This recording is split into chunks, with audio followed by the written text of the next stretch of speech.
오늘은 인생관에 대해서 생각을 해봅니다. 디모데전서 1장 13절 말씀. 자, 내가 전에는 비방자요, 박해자요, 폭행자였으나 도리어 긍휼을 입은 것은 내가 믿지 아니할 때에 알지 못하고 행하였습니다. 아멘. 아멘. 사도 바울에 관한 얘기를 오늘 하면서 인생을 어떻게 살아야 되는가 우리가 생각해 볼 필요가 있습니다. 오늘 아침 뉴스에는 자세하게 안 나왔는데 인터넷에는 그게 이렇게 자세하게 나왔는데 한 가족이 차를 아우디, 나는 그래서 아우디가 무슨 차인지도 잘 몰라가지고 아우디가 도대체 얼마짜린가 하고 한번 인터넷을 찾아봤어요. 아우디 세븐이 있는데 세븐은 1억 7천만 원. 우리 집보다 더 비싸네요. 아우디를 타고 세 가족이 한꺼번에 진도 앞바다인가 안도 앞바다인가 그냥 완도 앞바다로 그냥 다이렉트로 샹 들어가서 세 식구가 그대로 죽었습니다. 참 인생을 어떻게 살았는지 참 고민해보죠. 초등학교 11살인가 되는데 그 딸을 데리고 그렇게 운명을 결정해야 되는 무슨 일이 있기에 그랬을까? 또 그 좋은 차를 싣고 다니는 사람이 또 왜 그런 일을 했을까? 여러 가지 생각이 많이 듭니다만은 그 내막은 잘 모르니까 놔두고 우리는 과연 어떻게 살아야 될 것인가? 인생을 어떻게 우리가 해야 부끄럽지 않고 하나님 앞에 아름다워질 것인가? 이걸 우리가 생각해 봐야 되죠. 사도 바울은 예수님 만나기 전과 예수님 만난 뒤가 180도로 달라졌습니다. 내가 전에는 어떤 사람이었느냐? 비방자였다. 예수 믿기 전에 우리는 늘 불평 많고 비방도 하고 따지기도 좋아하고 원망하고 그런 사람이 될 수도 있어요. 근데 예수 만난 다음에는 감사하는 사람이 돼야 되고 항상 칭찬하는 사람이 돼야 되고 또 존귀한 자가 돼야 됩니다. 박해자라고 그랬습니다. 예수 믿든지 말든지 내두지 왜 예수 믿는다고 괴롭히냐고. 참 그런 사람들이 있어요. 믿으면 잘 믿으라고 뒤에서 격려해주면 얼마나 좋아요. 참 알지도 못하면서 아는 것처럼 예수를 핍박하고 예수 믿고 착하게 살겠다는데 경건하게 살겠다는데 믿음으로 살겠다는데 왜 그렇게 박해자들이 있어요. 참으로 안타까운 일이죠. 그것은 뭐였냐면요 몰라서 그런 거예요. 여기 성경의 말씀은요 그때 어떤 때 그렇게 하였을 때는 믿지 아니하고 알지 못했기 때문에 그렇게 했다 이 말입니다. 알면 그렇게 못하죠. 폭행자였다. 자기 마음에 안 들면 그냥 주먹으로 그냥 아니면 무엇으로 그냥 강력하게 뭔가 펀치를 날리는 그런 사람이 되었다. 이런 사람인데 뭘 입었습니까? 긍휼을 입었습니다. 참 사도 바울은 생각만 해도 하나님의 긍휼을 입었다. 그는 율법주의자니까 그렇게 사실은요 핍박 이 박해하는 이 박해 예수 믿는 사람들 박해하는 것 빼놓고는요 경건한 사람이라고 봐야 돼요. 왜? 율법주의자니까. 형식적이든 어떻든 간에 경건한 사람이라고 봐야 돼요. 그런데 그거는 예수를 모를 때 그는 자기가 돌이켜보니까 비방자요, 박해자요, 폭행자였다. 그런데 뭘 입었다? 국료를 입었다.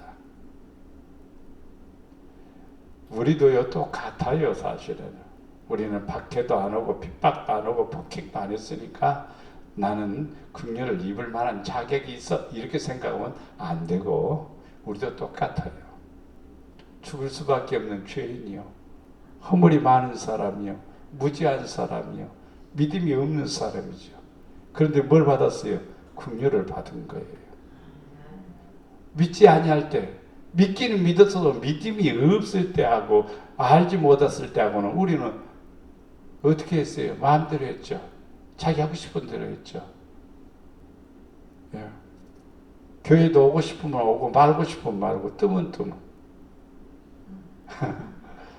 예. 자기 하고 싶은 대로 했죠. 근데 몰라서 그런 거예요. 믿음이 작았을 때니까 그러고. 그런데 이제는 아니죠. 오늘 이 말씀을 통해서 우리가 생각해 봅니다. 사람들은 자기가 하고 싶은 대로 살아갑니다. 그렇죠? 자기 하고 싶은 대로 살아가는 거예요. 자기 하고 싶은 거 하는 거예요. 근데 성경은 그렇게 하도록 두고 있는가? 성경은 네 마음대로 해라 하고 그대로 두고 있는가라고 묻는다면 아닙니다. 네 하고 싶은 대로 나는 이렇게 하고 싶습니다. 그래, 네 하고 싶은 대로 해라 하라고 놔두어요. 근데 성경은 그거 아니더라 이 말이에요. 보면 아버지 뜻대로 해야 된다라고 또 한마디를 던진 거예요. 자기 가고 싶은 대로 나는 오른쪽으로 갈래, 나는 왼쪽으로 갈래, 선택을 하죠. 오른쪽으로 가면은 그래 가. 그러지만 뒤에서 부릅니다. 거리 가지 마라. 거기는 사망의 길이야. 오른쪽은 생명길이죠. 네, 생명의 길, 그쪽으로 가. 근데 왼쪽으로 가. 잘못 가는 거예요. 잘못 가면은 야, 그 길로 가면 안 돼요. 늘 하나님의 종도를 통해서 메시지가 이렇게 선포되는 거지. 그러면 그 길에서 돌이켜야 되겠죠. 그렇죠? 그렇게 살면 안 된다는 뜻이에요. 달란트 비유에서 볼 때 우리에게 볼 수 있는 것이 있습니다. 하나님이 우리를 위해서 우리에게 뭘 주냐? 달란트를 줬어요. 달란트는 돈이기도 하지만은 우리의 재주, 재능, 능력, 우리에게 사람에게 속한 모든 것이 다 뭐냐? 달란트입니다. 남보다 재능이 있으면은 5달란트를 받은 거예요. 5달란트 받은 사람은 2달란트, 1달란트 받은 사람보다도 5배나 더 뭐 해야 될까요? 충성해야 됩니다. 근데 5달란트 받았는데 충성 안 하면은요, 1달란트 받은 사람보다도 더 괘씸한 사람이 될 수 있어요. 그리고 불충성하는 사람이 될 수 있어요.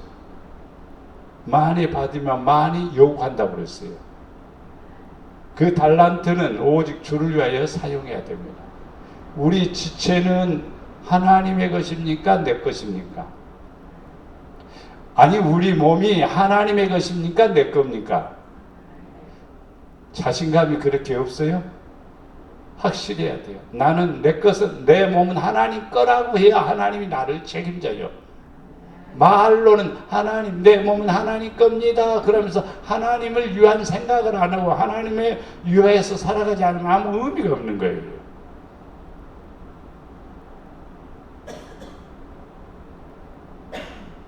신흥전 그 장로님이 500억을 기증하고 또 500억을 기증하고, 여러분 500억이라는 게 우리는 그냥 말이니까 쉽게 하죠. 어마어마한 거예요. 그가 가진 모든 걸 이제 마지막에는 하나님께 드리고 갈 것 같아요. 네. 그 삶은 그게 아름다운 거예요.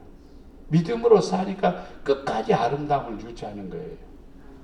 그렇지 않는 사람들이요, 탤런트가 달란트예요. 달란트가 탤런트가 된 거예요. 발음을 그렇게 탤런트라고 하죠. 재능이 있는 사람, 재주가 있는 사람이란 이 말이에요.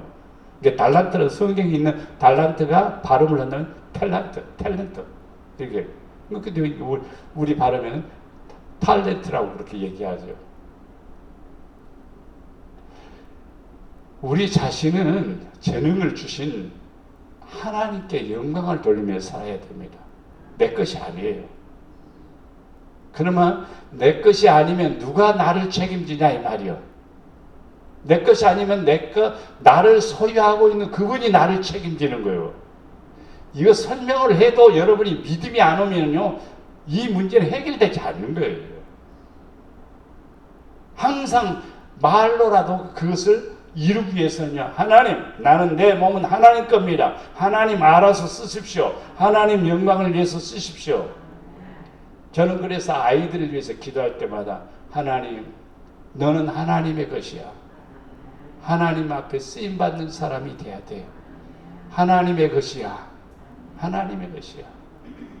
내가 주원이라고 이름을 지은 것도 주님이 원하는 사람이 되라, 이런 뜻으로 주원이라고 이름을 지은 거예요. 그래서 기도해 줄 때마다 주님이 원하는 사람이 되라. 주님이 원하는 사람이 되라. 할머니가 카톡을 받으면서 너 이렇게 해야 되는 게 뭐요? 이렇게 해야 돼. 그러니까 알았어요. 하버드 대학 가서 공부하라니까 알았어요 그러는 거예요. 우리는 이 땅에 살아가면서요, 내 것으로 사는 사람은 불행한 거예요.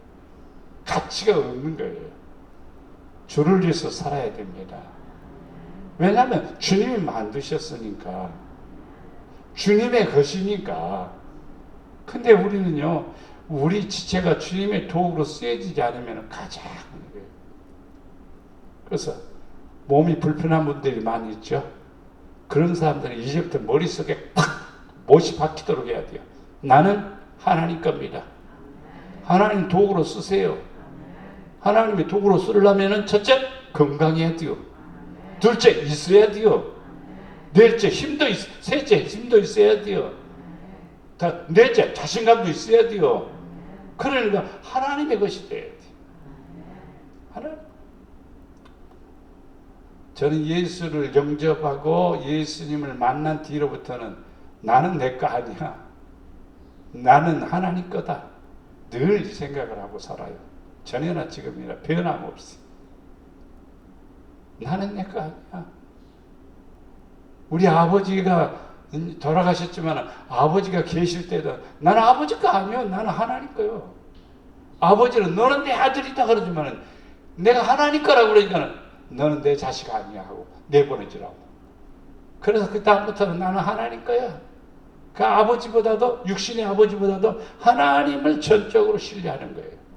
그러니까 하나님은 알아서 하시는 거예요. 아버지는 너무너무 좋아하셔. 그러니까 아버지 겁니다. 아버지 책임져 주세요. 걱정 안 하고 잠도 잘 오지요. 그리고 길이 열리게 되는 거예요. 자, 우리의 인생관은 전에는 과거를 돌아봐야 돼요. 과거 돌아보면 우리 참 부끄럽죠? 아이고, 안 부끄러워요? 부끄럽죠? 아, 누구는 부끄럽고 누구는 괜찮고 그런가요? 아니야, 다 쌤쌤이요. 예, 도토리 키재기예요. 다 똑같아. 예. 크고 적고가 아니야. 다 똑같아. 다 똑같이 뭐요? 죄인이요. 다 똑같이 허물이 있어요, 없어요? 허물이 많아. 다 똑같이 어리석은 자요. 우매한 자요. 그래요. 말씀 듣다 보니까 세상에 이런 걸 왜 몰랐지? 라고 하는 때가 얼마나 많아요. 그러니까 우리는요, 전에는 하나님께 뭐 하지 아니하더니 순종하지 않으더니 내 멋대로 살았으니까 순종 안 하는 거예요. 이 세상의 모든 사람들은 믿으나 안 믿으나 하나님의 피조물이에요. 그쵸? 그런데 안 믿는 사람, 나는 하나님과 상관없어. 이게 가장 비참한 거예요. 그러니까 지멋대로 사는 거예요. 지멋대로 사는 거예요. 지멋대로 사는 거예요. 자기 하고 싶은 대로 사는 거예요. 근데 하나님은 그거 기뻐하지 않거든요. 순종하지 아니 이스라엘이 순종하지 아니함으로 뭘 국률을 입어요. 순종 안 하는데 왜 국률을 입냐 말이에요. 순종 안 해도요, 하나님은요 불쌍히 여기셔서 가만히 둡니다. 돌아오기를 기다리십니다. 회개하기를 기다리십니다. 근데 착각하는 경우가 많아요. 너는 잘 살지 않아. 너는 잘 믿는데 교회 열심히 다닌다고 하는데 니는 왜 그 꼴이냐 이런 식으로 비방하는 사람들이 있어요. 있습니다. 그러니까 안 믿는 사람들이 순종하지 않아. 안 믿어. 하나님의 국률을 잊고 있다는 사실을 모르는 거예요. 나중에 그들이 주님께로 돌아오면 그때서야 가슴을 치면서 왜 내가 그걸 몰랐을까? 회개하는 사람들이 나중에 돌아오는 사람들 가운데서 그런 마음을 품은 사람들이 있습니다. 전에는 우리도 다 그 가운데 뭘 따라? 육체의 욕심을 따라 몸이 하고 싶은 대로 했다 이거예요. 육체의 욕심을 따라 육체와 마음이 원하는 것을 하여 다른 이들과 같이 본질상 어떤 사람이에요? 진노의 자녀입니다. 하나님 앞에 야단받을 사람이고 하나님 앞에 심판받을 사람이죠. 전에는 그랬단 말이에요. 왜 그랬을까? 순종하지 아니하니까. 왜 그랬을까? 욕심대로 살고 육체의 소욕을 따라 살아가니까 진노를 받을 수밖에 없는 거지. 디모데전서 1장 13절에 보면 내가 전에는 비방자여 박해자여 오늘 보면 이제 폭행자였으나 도리어 긍휼을 입은 것은 내가 믿지 아니할 때 알지 못하고 하였습니다. 믿음이 없을 때 알지 못한 것은 하나님이 덮어주는 것 같죠. 그런데 긍휼에 대한 것은 우리가 회개해야 되고 감사해야 됩니다. 우리도 전에는 어리석은 자요. 어리석다는 말은 하나님의 뜻을 모르고 행동하는 것은 다 어리석은 일이에요. IQ 문제가 아닙니다. 하나님이 기뻐하시고 온전하신 그 뜻을 모르고 자기가 하고 싶은 대로 하는 것은 어리석음이에요. 모래에 집을 짓든지 풀과 나무로 집을 짓든지 반석에다 집을 짓든지 금과 은과 보석으로 집을 짓든지 자기가 하고 싶은 대로 하는 거죠. 근데 결과는 뭐냐면요, 무너져 버린다, 불에 태워져 버린다. 결과가 안 좋으면은 그것은 어리석은 선택이에요. 지혜로운 사람은 뭐냐면 내가 나를 부정해야 지혜로워져요. 아버지 나는 모릅니다. 가르쳐 주세요. 아버지 나는 모릅니다. 깨닫게 해주세요. 아버지 나는 모릅니다. 보여주세요. 그렇게 기도해야 돼요. 그래야 지혜를 얻을 수 있어요. 솔로몬이 그래서 1000번제를 드리면서 딱 한 가지를 구했으니 그게 뭐냐? 지혜입니다. 그래서 하나님께서 아시면서도 물어요. 다시 내가 뭘 줄까? 아버지 지혜를 주시옵소서.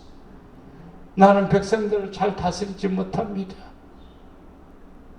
나는 어떻게 재판하고 어떻게 분별해야 줄 모릅니다. 지혜를 주세요. 하나님 마음에 쏙 드니까 하나님께서 지혜도 주시고 부귀도 주시고 장수도 주시고 은혜를 허락해 주신 거죠. 그게 바로 지혜로운 사람이죠. 순종하지 아니한 자요. 내 마음대로 하는 사람은 순종하지 않은 거예요. 주님 뜻대로 하는 사람은 순종하는 사람이에요. 자, 명심보감에서 제일 1편이에요. 순천자는 전하고 역천자는 망한다. 순이란 말은 순종한다는 말이에요. 천이란 말 하늘천이 천. 하늘에 순종하는 사람은 그가 산다 이 말이에요. 그러나 역천, 하늘을 거역하면은요, 그거는 아니요, 망한다고 그랬어요. 이것은요, 성경에 이미 다 있는 내용이에요. 공자가 아무리 공자왈, 맹자왈 해도 성경에 있습니다. 성경에 있어요. 예수님하고 자꾸 따지려고 그러는데요. 성경은 공자보다 맹자보다 훨씬 더 성경은 먼저예요. 성경은 훨씬 더 먼저다고요. 성경 안에 다 있어. 성경 안에.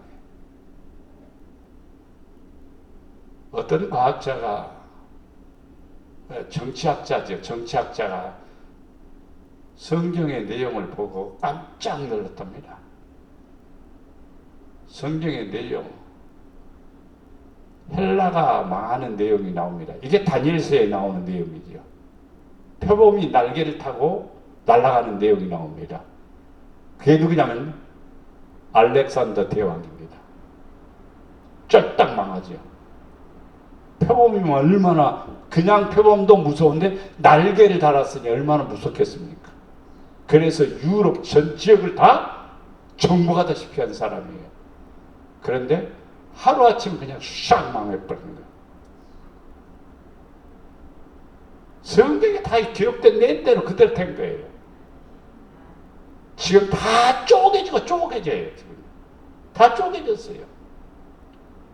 유럽의 국가가 지금 나토 회의에 지금 대통령이 참석하러 갔는데 그 그룹의 멤버들의 내용도 성경에 다 기록되어 있는 거예요. 대통령 이름이 기록된 게 아니라 성경의 내용을 보면 그런 내용들이 나옵니다. 말세가 되면은요, 그룹이 생겨요. 그룹. 어떤 그룹이냐면은 하나님을 대적하는 그룹이 있습니다. 이 그룹하고 또 한 그룹이 있습니다. 진리를 사수하기를 원하는 그룹이 있습니다. 이 두 그룹이 싸우는 거예요. 즉 의와 불의가 싸우는 거고 어둠과 빛이 싸우는 게 돼요. 이게 바로 세상에 나타나는 거예요. 그래서 우리 믿는 사람들은요, 어떤 사람이 되냐면 지혜로운 사람이 돼야 돼요. 하나님께 순종하는 사람이 돼야 돼요. 속은 자예요, 속은 자. 내가 내 생각대로 하는 것이 내 생각이 옳다고 생각하는데 그 생각을 집어넣어주는 게 있어요. 집어넣어주는 게 누구냐? 사단이요. 사단이 그 생각을 집어넣어준 거예요. 선악과 따먹으면은 영생을 얻을 거라고 생각해요. 선악과를 따먹으면 죽는다는 것이 분명히 하나님의 말씀인데 선악과를 따먹으면 안 죽는다고 가르쳐 주는 거예요. 네가 더 똑똑해지고 네가 하나님이 돼. 하나님과 같아진다는 그 레벨에 둬버리니까 와, 내가 하나님과 같이 돼? 야, 세상에. 그래서 그러는 거예요. 그래서 그러는 거예요. 하와의 기질이 지금도 여자들에게는 다 있어요. 다 있습니다. 자기의 펌을 꾸미기 위해서, 품위를 꾸미기 위해서는 굉장한 투자를 해도 믿음으로 투자하는 것은 별 관심 없습니다. 현실이죠. 얼마나 큰 일인지 하나님이 보시고, 그렇다고 해서 우리를 추하게 살라는 뜻은 아니에요. 잘 분별할 줄 알아야 되지. 하나님이 기뻐하시는 것. 사탄에게 속으면 안 돼요. 사탄은 얼마나 간사한지요. 여러 가지 정욕과 행락의 종로로 단 자여, 악독과 투기를 일삼는 자여, 가증스러운 자, 비차 미워한 자였다. 이렇게 돼요. 우리들 이게 사도 바울이 이렇게 말하는 거예요.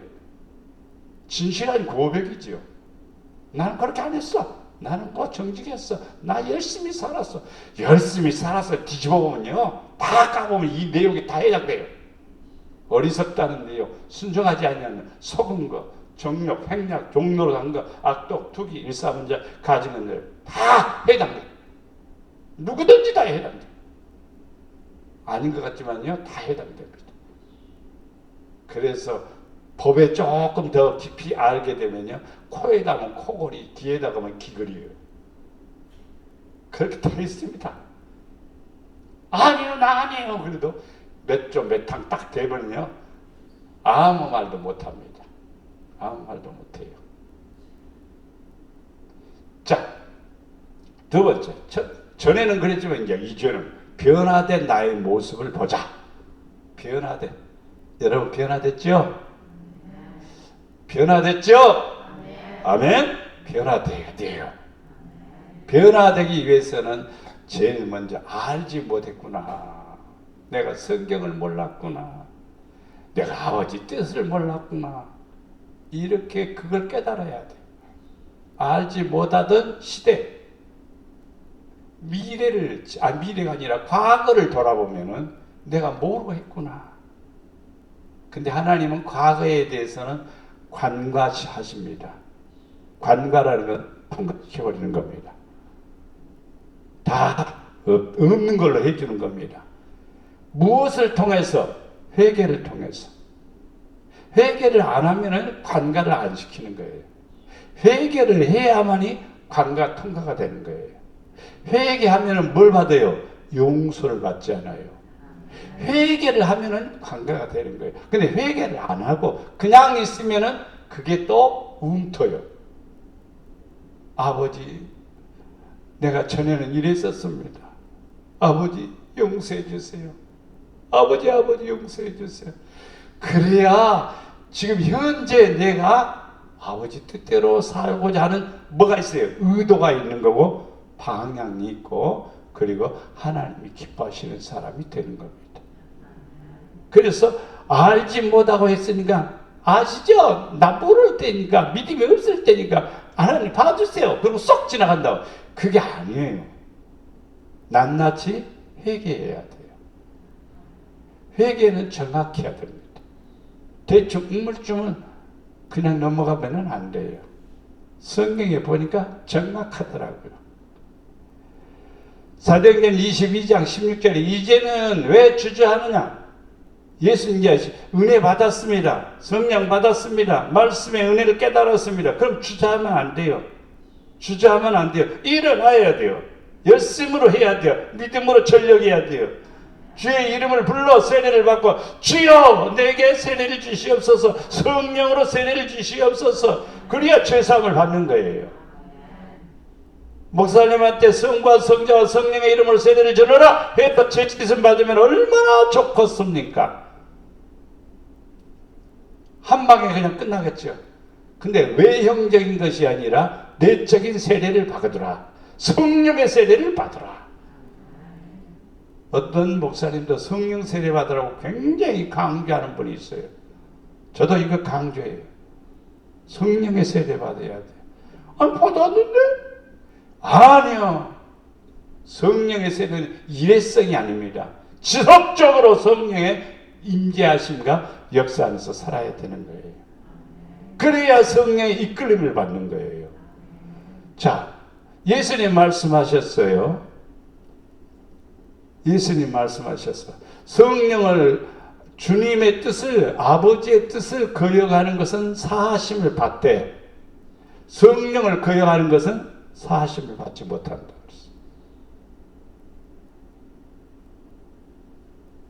그래서 성령을 거역하는 것은 즉각 나타납니다. 그렇기 때문에 성령을 쫓아 살아야 됩니다. 로마서 6장 22절 그러나 이제는 너희가 죄로부터 뭐가 됐어요? 해방되었네. 우리가 어디에서? 죄에서 해방됐습니다. 그러면 해방됐으면 뭐가 됐다는 거예요? 종이 되었다는 거예요. 누구의 종? 하나님의 종이에요.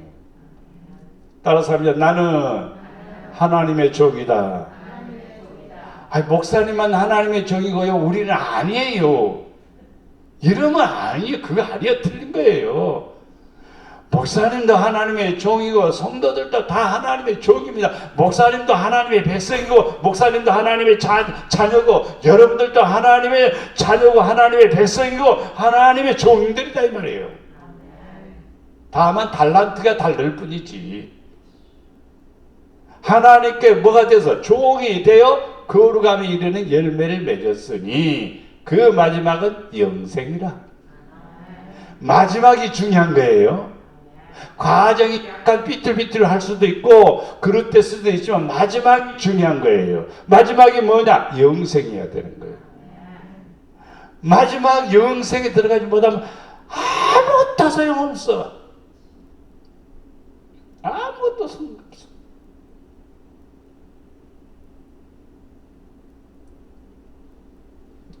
우리는 이 땅에 살아가면서 중요한 것은 영생입니다.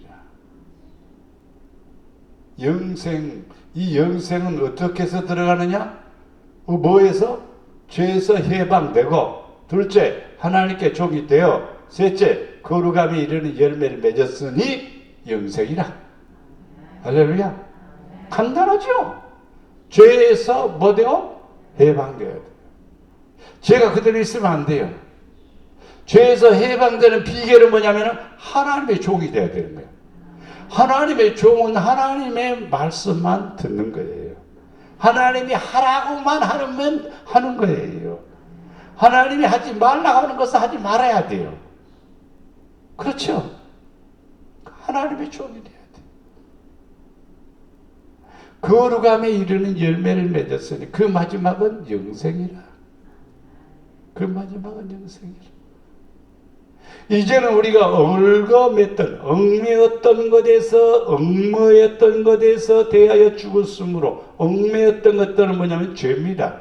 얽매였던 것들에서 죽었으므로, 죄 때문에 죽었으므로 율법에서 벗어났으니, 그러므로 우리가 영의 새로운 것으로 성령으로 살 것이요 성령으로 섬길 것이다. 성령으로 살면요 율법을 초월합니다. 율법은요 성령 밑에 있는 거예요. 그러니까 율법으로라도 살면 그래도 경건하게 살려고 해요. 그러나 거룩함에 이르는 것은요 율법으로 되지를 않는 거예요. 되지를 않는 거예요. 이스라엘 백성들이 하나님, 나는 율법으로 산다 하기 위해서 여기에다가 상자를 하나 이렇게 이마에다가 묶고 다니는 사람이 있어요.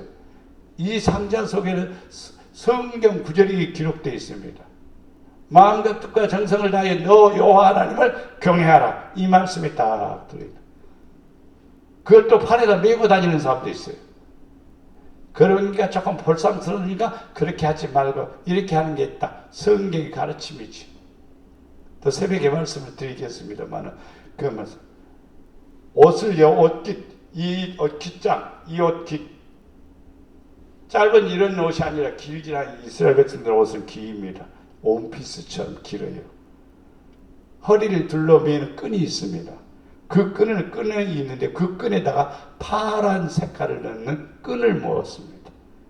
그것은 뭐냐? 나는 율법대로 사는 사람이야. 나는 주님의 뜻대로 사는 사람이야 라고 하는 표시입니다. 만약에 그 파란 끈을 메고 술집에 들어가면 저 사람 비난을 받는 거예요. 사람들이 손가락질하는 거예요. 그러니까 그 끈을 메고 거기에 못 들어가는 겁니다. 안 들어가는 겁니다. 근데 그것이 그래서 길게 매서 경건한 것처럼 보여졌는데 속 사람은 아니더라 이 말입니다. 그래서 영의 새로운 것으로 섬길 것이요 율법의 조문에 묵은 것으로 아니할지니라. 성령으로 살아야 된다 이 말이에요. 할렐루야. 갈라디아서 2장 20절에 보면 내가 그리스도와 함께 십자가에 못 박혔나니, 예수님은 십자가에 못 박고 나는 안 못 박고, 그게 아니라 그리스도와 함께 십자가에 못 박혔나니 그래야 내 죄가 사함받는 거예요. 예수님이 십자가에 못 박혀도 그랬어? 그러고 말하면 끝나면 아니에요. 예수님이 십자가에 못 박힌 것은 내가 대신 죽어야 되는데 예수님이 못 박히셨어. 그러니까 이제는 내가 사는 것이 아니다. 나는 죽을 사람인데 예수님이 대신 죽었으니까 이제 내 안에 그리스도께서 사신 것이다. 예수님이 내 안에 사시는 거예요. 예수님이 여러분 안에 사는 것이 무엇이냐고 묻는다면 예수님이 너무너무 좋아지는 거예요. 예수님만 생각하면 행복해지는 거예요. 예수님만 바라보면 모든 것이 만족해요. 네, 세상을 보며 사람을 봐도 만족함이 없었네. 나의 주님을 바라봐야 만족을 얻는 거예요. 그 어떤 것이 만족을 줄 것 같아요? 하나도 만족되지 않습니다. 그리스도께서 내 안에 사시는 것이. 이제 내가 육체 가운데 지금 이제 몸이 있으니까 몸이 그대로 사는데, 사는 것은 나를 살아가서 나를 위하여 자기 자신을 버리신 하나님의 아들을 믿는 믿음 안에서 믿는 믿음 안에서 사는 것이다. 지금부터는 이제 어떻게 사느냐? 이제부터는 어떻게 사느냐? 오늘부터는 어떻게 사느냐? 믿음 안에서 사는 것이다. 하나님의 아들을 믿는 믿음 안에서 사는 것이다. 믿음 생활이 재미있기도 하지만은요, 어떤 때는 고단할 수도 있을 것 같아요. 왜냐하면요, 예배에 참석해라, 기도해라, 헌신해라, 봉사해라, 여러 가지 일들이 있으니까 믿음 안에 사는 것이 힘들 수도 있을 것 같아요. 그런데 그것이 기쁨이 돼야 되고 그것이 감사가 돼야 돼요. 나 같은 사람에게 이런 일을 시키다니 참 감사합니다. 이렇게 믿음으로 살아가는 성도가 돼야 인생이 바른 인생이 되는 거예요. 썩어질 육신 아버지 영광에 살다가 가야지. 이래야 돼요. 영원하지 않습니다. 우리 김희진 권사님 지금 90이 넘었죠. 91? 그냥 만날 보니까 그러구나 그렇지만 91예요. 90 넘어가면은요 굉장히 사람들이 부러워하고 그러더라고. 또 여러분 90까지 이렇게 김희진 권사님처럼 90까지 버틸란지 모르겠어요. 네? 내가 20년 동안 버틸란지 나도 모르겠어. 지금 권사님하고 20년 차이인데 장담할 수 없는 거예요. 그것은요. 우리 권사님한테 물어보면 그럴 것 같아요. 믿음 안에서 사는 것이 행복입니다. 믿음 안에 사는 게 행복입니다. 힘들게 교회까지 오면서 문 열고 들어오면서 아버지 감사합니다. 아버지 감사합니다. 그래서 저는 기도할 때마다 등을 막 내가 예배 끝나고 나갈 때마다 치면서 오래오래 사시되 기도하는 거 다 이루어지는 거 보고 하나님 부르실 때 가시라고 등을 톡 치죠. 그냥 젊은 사람들 같으면 아파요 그럴 건데 권사님은 아멘 할렐루야 아멘 감사합니다. 세게 때리면 감사합니다. 더 세게 때리지 내가 또. 그럼 감사합니다. 자, 믿음 안에서 삽시다. 너희가 전에는 어둠이든 이제는 주 안에서 빛이라. 빛의 자녀들처럼 행하라. 나는 빛의 자녀야. 어둠의 역할을 하면 안 됩니다. 여러분 가정이 여러분 때문에 밝아야 되고 여러분 때문에 이웃이 밝아야 되고 여러분 때문에 행복해져야 되는 겁니다. 이제는 너희가 이 모든 것을 벗어버리라. 이 모든 것은 앞에 전에 있던 것은 다 벗어버리라. 분함과 노여움과 악의와 비방과 너희 입에 부끄러운 말이라. 이제부터는 우리는 말도 감사 할렐루야. 나는 세 번째 전에가 있고 이제는 있고 이제부터 나는 오직 건고한 사람이로다. 이 말을 늘 하십시오. 아버지 나는 건고한 사람입니다. 아버지 나는 건고한 사람입니다. 이래야 건지움을 받습니다. 어디에서? 사망에서 건져내는 거예요. 사망에서 건져주시는 거예요. 내가 낮아져야 하나님이 높여주시는 거예요. 나를 부인해야 그분이 나를 인정해 주는 거예요. 내가 두 손 들어야 그분이 긍휼을 베푸시는 거예요. 나는 시몬과 아볼로는 물을 주었을 때 오직 하나님께서 뭐한다? 자라게 하셨다. 아무리 기도해도 안 되는 것은 안 되더라고. 예? 근데 하는 분이 있더라고. 하나님께서 하시더라고. 하나님께서. 그래서 나는 기도해놓고 맡겨요. 그냥 하나님이 알아서 하십시오. 어떤 때는 기도하다가 아버지 알아서 하십시오. 나는 몰라요. 내 힘으로도 안 돼요. 내 능으로도 안 돼요. 그렇죠. 하나님이 하시는 겁니다. 내가 자유로 이것을 행하면 상을 얻으려니와 내가 자유로 아니한다 할지라도 나는 뭘 받았다? 사명을 받았다. 여러분 이제부터 나는 건고한 사람입니다. 나는 사명을 받았다. 목양교회 살리는 사명을 받았다. 목양교회 기둥을 세우는 사명을 받았다. 아멘도 세게 해야지. 그럴 때는요. 사명을 받았다. 그래야 하나님이 쓰시는 거예요. 뭔가 속에서 울분이 생겨야 돼요. 마음에 막 격한 감동이 생겨야 돼요. 그래야 하나님께서 그 사람을 불러서 쓰셔요. 아무도 기도 안 하니까 야 세상에 이렇게 기도 안 하는 교회가 어디가 있어. 내가 가서 기도해야지. 이런 사람 쓰시는 거예요. 참, 다 기도 안 하거나 나도 안 해야지. 다 같아요 그러면. 다른 사람 사명자는 그게 아니에요. 눈에 띄는 거예요. 내가 해야지. 내가 해야지. 자, 고린도전서 10장 20절에 무릇 이방인에게 제사하는 것은 누구에게? 귀신에게 죄예요. 이방인이 제사하는 것은 귀신에게 하는 것이요. 이방인 제사하는 것은 귀신에게 하는 것이요. 예. 하나님께 제사하는 것이 아니다 이 말이에요. 나는 너희가 귀신과 교제하는 자가 되기를 원하지 않는다. 예수 믿는 사람이 귀신하고 교제하는 사람인데 예수님하고 교제를 해야지. 어떻게 귀신하고 교제를 해요? 있어요 근데 눈에 보이는데요. 아니 친구를 해도 왜 귀신하고 친구를 하냐고. 통화를 해도 목사님하고 해야지 왜 안 믿는 사람 얘기를 듣냐고요. 기가 막히고 코가 막힐 일이죠. 귀신하고 교제하면 안 됩니다. 귀신은 지금도 속삭이는 거예요. 명화 그림이 있어요. 천사 둘이 어린 천사 둘이 아이 천사가 여자 귀에다 막 남자는 없어요. 이 장국에 성화를 그림 그거 아주 그 유명한 화가들이 그린 그림 뭐. 근데 여자 귀 양쪽에다 대고 막 뭐라고 얘기하는 거예요. 여자는 그냥 행복에 빠져서 있는 거예요. 무슨 소리를 하길래 저럴까? 천사가 지금 무슨 말을 하고 있을까?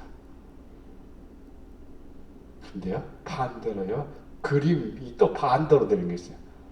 악마가 나타나서 또 얘기하는 거예요. 그 얘기도 듣는 거예요. 오늘날요, 많은 사람들이 뭐하고 교제하냐면요, 귀신하고 교제하는 거예요. 진짜입니다. 귀신하고 교제하는 거예요. 나는 이제 너희를 위하여 받는 괴로움을 기뻐하고 그리스도의 남은 고난을 위하여 몸된 교회를 위하여 내 육체에 채우노라. 성도들은요, 주님을 위해서 사는 것이 무엇이냐면 교회를 위해서 그럽니다. 사도 바울이 그러잖아요. 교회를 위해서. 교회를 위해서 밤낮으로 기도하는 거예요. 건물을 위해서 기도할까요? 아니요. 성도들이죠, 성도들. 성도들의 그 모든 것을 위해서 자기가 고난을 채우는 거예요. 바로 이 일을 하는 사람이 복 있는 사람이에요. 여러분 육체에 뭘 채우기를 원합니까? 배가 고프면 밥을 먹어야 되겠죠? 그러나 영적인 갈급함이 무엇입니까? 영적인 갈급함이 아무것도 없다면 우리는 안 됩니다. 말씀의 갈급함을 느끼고 하나님의 큰 사랑의 갈급함을 느끼고 자기 육체의 고난을 채운다고 그랬어요. 주님이 나를 위해서 고난 받으셨으니 나도 주님을 위해서 살아가야지. 한 가지 질문을 하겠습니다. 십자가를 큰 거가 좋을까? 작은 게 좋을까?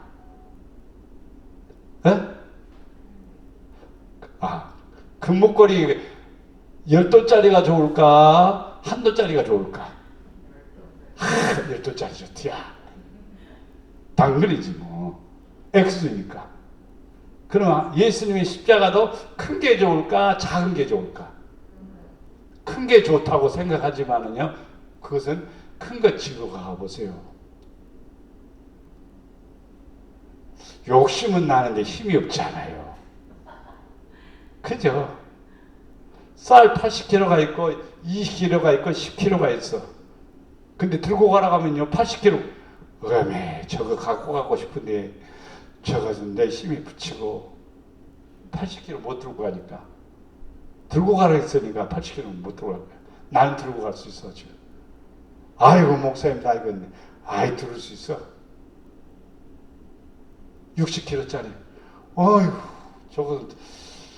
저것도 못 들어. 20kg. 아이고 들기는 들는데 몇 발짝 못 가고. 그래서 결국 5kg짜리 들고 덜레덜레 가야 되겠죠. 이게 우리들의 모습입니다. 십자가는요 클수록 영광도 큽니다. 십자가가 무거울수록 영광도 그만큼 가치가 있습니다. 그래서 많은 사람들이 희생적인 사람들이 영광을 받았고 헌신적인 사람들이 영광을 받았다는 것을 우리는 알 수가 있습니다. 그래서 항상 여러분 육체를 아버지 도구로 쓰여달라고 기도해야 돼요. 하나님께 쓰여달라고 기도해야 돼요. 주여 전에는 내 마음대로 살아왔으니 나의 허물과 죄악을 씻어주시옵소서. 주여 이제는 나를 주의 도구로 주의 은혜로 살게 하옵소서. 주여 나는 주의 것이오니 항상 주의 영광을 위하여 살아가게 하옵소서. 이렇게 잠깐 조용히 묵상하는 마음으로 기도합니다. 다 같이 기도합니다.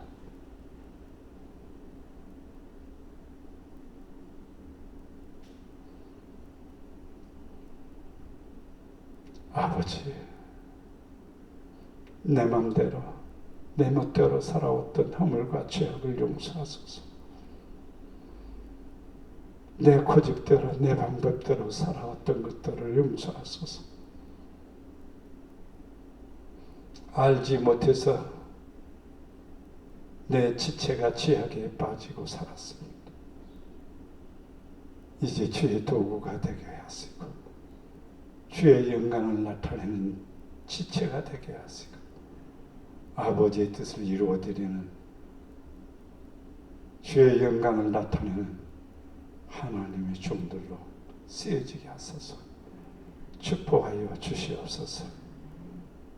아버지의 크신 은혜와 사랑이 우리의 삶 속에 가득하게 하시고 복이 되게 하셔서 주님과 더불어 동행하며 살 수 있도록 축복해 주시옵소서. 우리 목양의 모든 성도들 하나같이 아버지의 사랑받게 하시고 아버지의 은혜 안에 거하게 하시고 가정들이 말씀 위에 돈독이 세워지게 하시고 주님 앞에 쓰임받는 복된 가정들로 축복해 주시옵소서. 우리를 사랑해 주시는 예수님의 이름으로 기도드려 나이다.